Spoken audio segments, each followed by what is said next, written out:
Right here. Stand if you think it's you. Yes.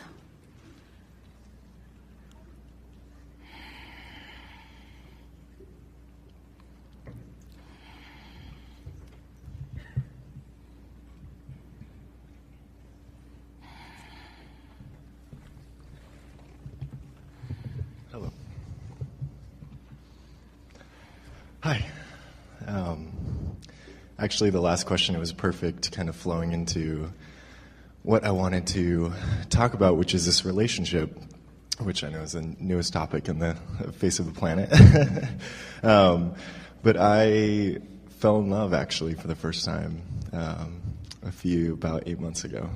And it's been, I'm older, I've had a lot of life experience. A lot of what you've said today has resonated as far as feeling that kind of disconnection and being with people, but having to feel a little bit fragmented with them about kind of how far you can connect with them.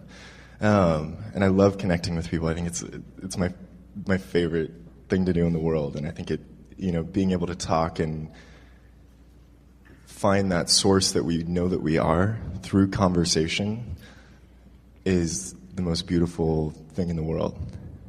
And ironically, I fell in love with someone who doesn't like to talk. And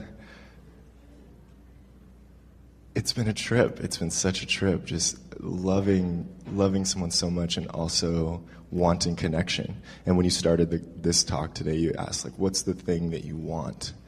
And I know that I want connection. I want more connection. And I have that with so many people in my life. Everyone that I'm close to, I feel this immense connection with. And it's such a practiced vibration for me, and it's what I get paid to do for a living. I connect with people. And to then be in love with someone and not feel connected, feels the dissonance in that feels so intense.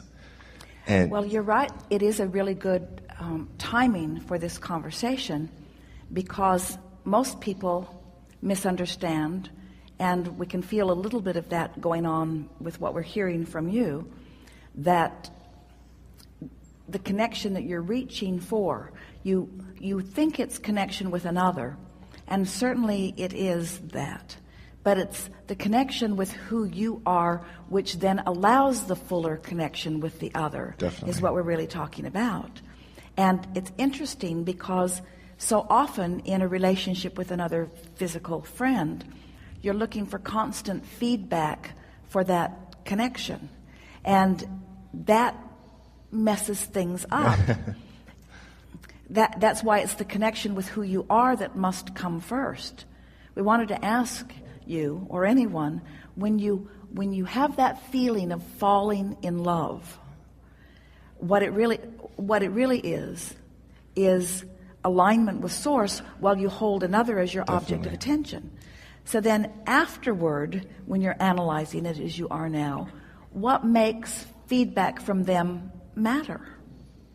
In other words, when you say I fell in love with someone, this is a good question for everyone.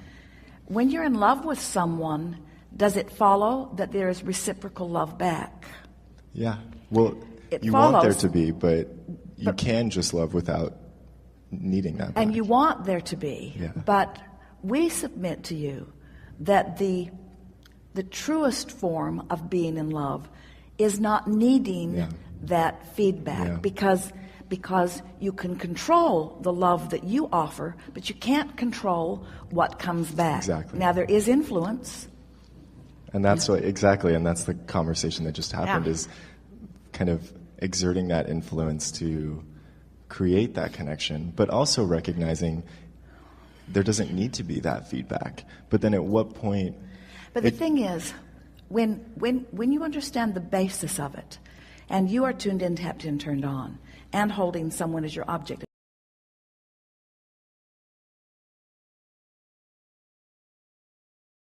when that is happening, when you are in that kind of alignment and you feel that feeling, that's what we wish for you to be feeling for all the time, because it is illogical for you to steadily feel that way and not have the universe deliver someone to you who is a perfect match. Yeah. So the communication, the ongoing stuff, is more about keeping yourself sort of on the same wavelength. Yeah. And we think that's more what you're talking about than anything else, because it wasn't something that you made up. It was certainly something that was reciprocal. Yeah. It's just that now that you've sort of settled in a little bit and you're not getting the chattery feedback that you're accustomed to, now you're beginning to feel a little insecure. Yeah. Because you are like most people. You don't need to feel insecure, but like most people, you are accustomed to the feedback to keep yourself pumped up, and that's really what we were talking about with our friend earlier. We want you to not need the feedback to be.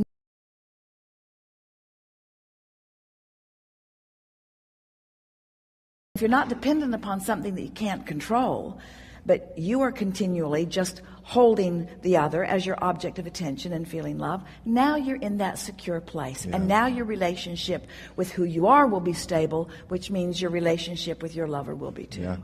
And I guess that there's kind of a disparity in our life experience. And I can see the moment that I fell in love with him was a moment where I saw the potential. And it was that moment of recognizing, like, that our souls have resonance and there's a potential there. That's the most important thing that you've said, and it's the most important thing in relationship to the subject of love. Our souls have resonance. But the first thing that you want to make sure is that you have resonance with your soul. Yeah. Because that's the only thing you can control. And if you've got resonance with your soul, then law of attraction is not going to bring someone to you who doesn't have resonance with the resonance that you have. Sort of puts it all in the right perspective, doesn't it?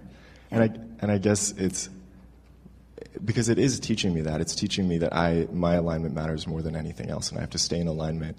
And it's like our friend was saying earlier, though. There is other stuff. Yeah. And we know because we're walking across that with all of you all the time. We want it to be the most important thing. We want it to be the most significant thing. We want it to be the dominant thing. We want it to be the thing that you're thinking about the most, which will lead to all kinds of other really interesting, wonderful things. Yeah. But if you put the other things before you put that alignment, then you don't have the creative control that you can have. Yeah. And I think because my focus, I feel like I have really good focus, and when I focus on things, when I find something to focus on, I focus really intensely. And I think That's what our friend said earlier. Yeah. He focuses better when he's there with all of the people and all of the stuff that they're supposed to be doing. Definitely. And I guess what my question then is like with jobs, for instance, another kind of as an illustration, when I'm in a job, it's very easy for me to understand that I'm learning things, I'm growing, I'm passionate, see all of the positive aspects because I'm not attached to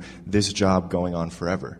I know that this could be a temporary thing, and I'm excited about either something moving on at the job or a different job. There's all this possibility, and I'm full of excitement and hope. And for some reason in this relationship, there's this attachment that I have to kind of make this work and form this into what I want it to be. We like the juxtaposition of those two analogies because we would prefer, even if you are in a job that you know is temporary, that you're not soothing yourself with the information it's temporary, but instead you're soothing yourself with your ability to extract from this temporary thing something that's meaningful now. Yeah.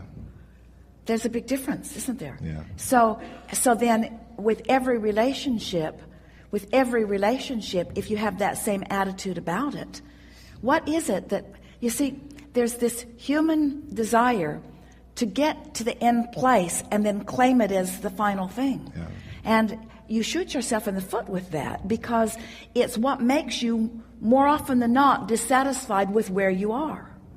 Where if you could accept everything as temporary but juicy, everything is temporary but capable of being a moment in time that you utilize to satisfy your life experience, then you're always free and you're most always happy. Yeah, definitely. Yeah, really good. Thank you.